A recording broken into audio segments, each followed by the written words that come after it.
Welcome to another episode of Capital City News. Thank you for joining us. COVID-19 case counts here in Utah are on the upward trend. Please help us keep our high-risk population safe and our hospital beds available by following the guidelines.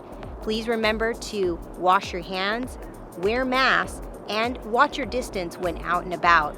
If you're not feeling well, please get tested. To learn more, visit coronavirus.utah.gov. On this week's episode of Capital City News, we hear from Lou Trishman, Salt Lake City recorder, about the upcoming 2020 elections. And our History Minute is about Mount Olivet Cemetery. Let's get started with our legislative update and look back. At its September 29th meeting, the City Council received an update about recent local emergencies from the Mayor's office, received updates on the condition of people experiencing homelessness, on racial equity and policing efforts, and the new city flag, among other things, and, acting as the redevelopment agency, they were briefed on a number of items, including those related to the 9 Line, the RDA art policy, and affordable housing. To learn more, visit slc.gov/council. For Salt Lake City, the aftermath of the windstorm left 3,000 trees down, over 20,000 hours worked, and more than 4,000 tons of debris collected, including over 173,000 curbside pickups. Thank you, city crews, partners, and residents for your help with this massive cleanup.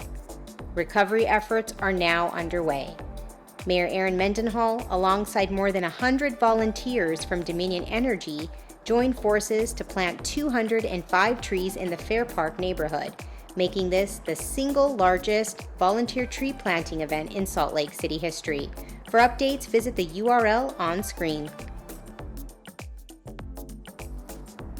With thousands of trees lost throughout the city during the windstorm on September 7th and 8th, Salt Lake City and Tree Utah have teamed up to re-tree SLC. Join the action and help replace 1,500 public trees by donating today. Funds raised will directly help purchase trees that are selected to be hardy in the city's urban environment for generations to come. Volunteer opportunities to replant trees will be made available to those who contribute through Tree Utah. For details, visit retreeslc.com. Anuncio de servicio público, elecciones 2020 e información de boletas. Las elecciones generales del año 2020 serán el 3 de noviembre. Debido a la pandemia del COVID-19, las elecciones se llevarán a cabo por correo. Usted empezará a recibir información en el correo preguntándole si desea votar por correo o si quiere recibir una boleta de voto de ausente. Los votantes de Utah que están registrados para votar no necesitan solicitar boletas porque a partir del 13 de octubre las boletas serán enviadas automáticamente. La fecha final para registrarse y votar en persona o por correo es el viernes 23 de octubre.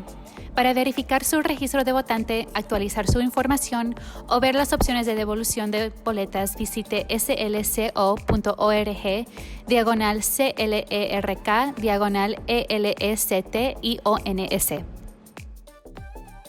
The 2020 general elections is coming up on November 3rd, and Salt Lake City recorder Lou Trishman has details on important dates and how to get vote ready. City recorder coordinates with the County of Salt Lake on a national election, and we facilitate the distribution of information and help the public understand how to locate their ballots, how to turn in their ballots, and how to make sure that they've voted and their vote counts. Utah mostly does mail-in voting anyway, but there's a lot of people concerned about mail-in voting and want to vote in person, or they've always had that option. How has the pandemic changed any of that? Salt Lake County has used mail-in voting for several years, and it is a secure and sustainable service that we're going to use.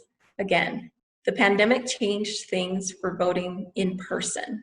The locations where people had previously had options to vote may not provide the necessary spacing to adhere to COVID safety requirements. Therefore, the county has secured contracts with larger facilities to accommodate in-person voting on the day of the election, on election day, as well as early voting.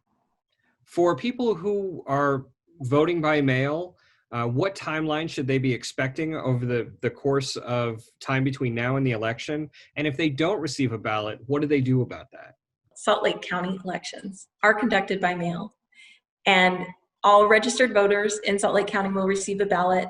They will begin their mailings the week of October 12th. So watch your mailboxes for those ballots. And if you've not received your ballot within 7 days after they have mailed, then I would recommend that you contact the office so that your registration can be checked, your address can be confirmed, and a ballot can be sent out to you. Once people get a ballot, what do they do with it after they've filled it out? Upon completing your ballot, you can return it by mail through the Postal Service. It must be postmarked prior to 8 p.m. on the day of the election. You can drop it off in the ballot boxes placed throughout the county. There are more than 24 of those boxes, and you just need to drop it prior to 8 p.m. on election night. You may also bring your ballot into the Salt Lake County Elections Office and leave it there. If you're not interested in voting by mail, but you received a vote by mail ballot as a registered voter, you're still allowed to vote in person, as long as you have not returned your by mail ballot. Your vote history is recorded in a database and will be checked by a poll worker if you arrive to vote in person, so that they can confirm that your mail ballot has not been submitted. If I have any other questions about the election or my ballot or anything else like that, where do I go for more information? The best location to find information about Salt Lake County voting would be at the website got-vote.org, which is the website for the Salt Lake County Elections Office. You can reach them by phone at 385-468-8683 if you have additional questions. And now it's time for History Minute. In the early days of Salt Lake City, the disagreements between the Mormons and the non-Mormons were frequent, creating a tense atmosphere. For the non-Mormons, they wanted a place to bury their own, and Mount Olivet Cemetery was conceived. With the help of the commander of then Camp Douglas, Episcopal Bishop Daniel Tuttle went to the U.S. Congress to ask for 20 acres of land to establish a non-denominational cemetery in Salt Lake City. After President Ulysses S. Grant signed the bill, Mount Olivet Cemetery became the first and only cemetery established by an act of Congress, and the first burial occurred on April 4, 1877. The cemetery houses a number of notable grave sites. Former governors and mayors of the city reside there, as well as many prominent Utahns and veterans dating back to the Civil War. It's said that Utah's Silver Queen, Susanna Bransford Emery, who died in 1942, was buried there in a secret location.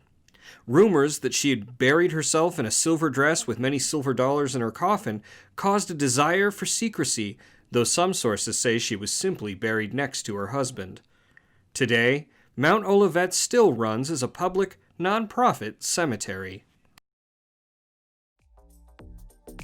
That's it for another episode of Capital City News. Thanks for joining us. We hope you tune in next time to stay up to date on all the latest. For SLC TV, I'm Poonam Kumar.